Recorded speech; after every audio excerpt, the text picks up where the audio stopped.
এই শফিক, বাজার থেকে 100 টাকার মাংস আর 100 টাকা সবজি লাসিস তো। ঠিক আছে ভাই। এই শফিক, বাজারে যাচ্ছি, আমার লেগিন 1 কেজি মুগের ডাল আসিস তো। ঠিক আছে।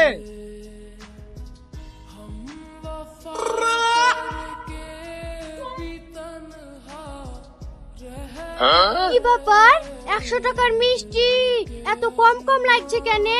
গুনি দেখি দিনি। 8 8 12 16 কিরম হলো? আর 4টি মিষ্টি কই? আমি এক্ষুনি শফিকের কাছে যাব। এই বোন, কোথায় যাচ্ছি?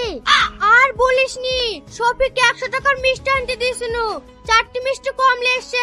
আমি 1 কেজি ডাল আনতে দিছিনু, ওজন করে দেখছি 800 হয়েছে। মরল সাহেব, শফিক পাড়া পাড়ায় হুকুম শুনি বেড়ায়, জিনিস আনতে দেয় সে জিনিসই কম হয়। বিনা স্বার্থে কেউ হুকুম শুনি বেড়ায়? এই সোহেল, ছবিকে ডেকে আই তো। মরল সাহেব কিছু বলছেন? এটা টাকা লে, খুরমা কিনলে আন। মরল সাহেব, 5 টাকা গুনিন খুরমা হয়, 100 টাকা দেন। 5 টাকা যা হবে তাই নিয়ে আন। এই খুরমা নিয়ে এসছি। হ্যাঁ লেসছি, এই লেন। কি ব্যাপার, খুরমা চ্যাট চ্যাট করছে কেন? খুরমা চেটিছে নাকি? হ্যাঁ মরল সাহেব, গ্রামে সবার কাছে 20% করে কাটি, তাই আপনার